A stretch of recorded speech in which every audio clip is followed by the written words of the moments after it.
किसी को स्ट्रोक किन कारणों से हो सकता है? क्योंकि देखा जाता है कि अगर स्ट्रोक किसी को हुआ है तो बहुत ज़्यादा तकलीफ होती है, तो आखिर कारण क्या हो सकते हैं इसके?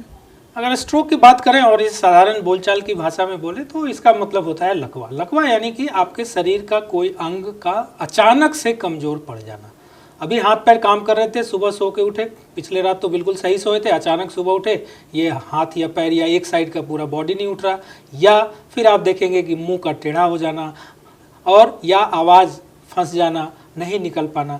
तो ये जो सडन और ये अचानक से होता है तो हमें ये सोचना चाहिए कि शायद ये स्ट्रोक तो नहीं, ये लकवा के लक्षण तो नहीं।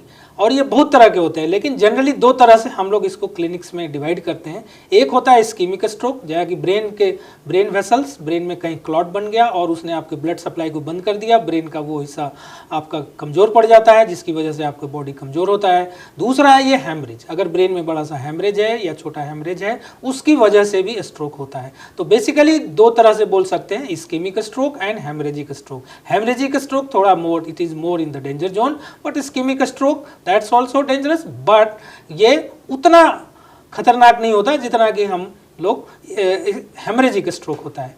कारण इसके बहुत सारे कारण हो सकते हैं और अमूमन ये देखा जाता है कि जनरली हार्ट की प्रॉब्लम, जो हार्ट में क्लॉट बनते हैं और वो ब्रेन में चले जाते हैं, तो वो एक कारण हो सकता है जिसकी वजह से आपको ब्रेन में स्ट्रोक हो सकता है। दूसरा डिसलाइपिडीमिया, मतलब आपका लिपिड, कोलेस्ट्रॉल ये सब एबनॉर्मल है, जिससे होता है कि आर्टरी के अंदर क्लॉट बनते जाते हैं और वो क्लॉट डिसलॉज होकर फिर जाके आगे जाके छोटी आर्टरी को ब्लॉक कर देते हैं और वो एरिया जो ब्रेन को सप्लाई करता है वहाँ पे ब्लड नहीं पहुँच पाता, ऑक्सीजन नहीं पहुँच पाता, तो ब्रेन का वो एरिया डेड हो जाता है, जिसका इफेक्ट आपको बॉडी में पड़ता है। जैसे आपका मुँह का टेढ़ा हो जाना, हाथ या पैर का काम ना करना, कमज़ोर पड़ जाना, आपके आवाज़ें फंस जाने।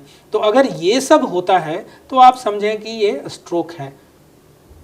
तो इसके अलावा जैसा कि आपने बताया कि अचानक से किसी को ये समस्याएं हो सकती है, तो इसके होने से पहले किसी तरह के साइन एंड सिम्टम्स दिखते हैं? अगर किसी को लकवा मारने वाला है, जैसे अगर किसी को, जैसे आपने बताया कि अचानक बात करते करते भी या फिर रात को ठीक सोए थे और सुबह इन्हें ये समस्याएं हो गई है, तो इससे पहले कोई साइन देता है ये?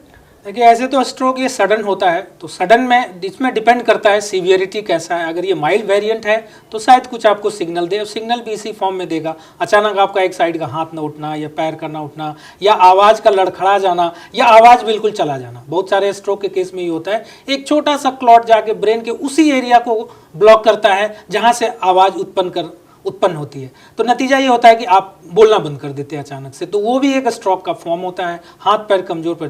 लेकिन ये चूंकि सडन होता है, अचानक से होता है, तो आप ये प्रिडिक्ट नहीं कर सकते। हाँ, अगर कुछ इस तरह के सिम्टम्स आपको दिखते हैं तो आप ये एज्यूम कर सकते हैं कि ये स्ट्रोक है, और आगे जाके इसकी जांच करके या तो सीटी करें या ब्रेन करें या एमआरआई स्कैन करें, और तब हम ये बोल पाते हैं कि इस्कीमिक स्ट्रोक है कि हेमरेजिक स्ट्रोक है, एंड अकॉर्डिंगली ट्रीटमेंट के लिए प्रोसीड करते हैं।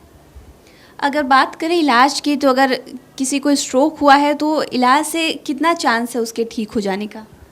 इलाज इसके समय पे डिपेंड करता है। अगर सही समय पे सही तरीके से with all supportive and symptomatic care इसको दिया जाए तो काफ़ी हद तक 70 to 80% हम लोग स्ट्रोक को रिकवर कर लेते हैं विथ टाइम जो भी लगे, 3 मंथ 6 मंथ, और काफ़ी कुछ रिकवर हो जाता है। तो ये नहीं सोचना है कि स्ट्रोक लाइलाज है, बिल्कुल सही इलाज है। इसको सही तरीके से सही समय पे सही इलाज with all supportive and symptomatic care definitely काफ़ी हद तक इसको रिकवर किया जा सकता है।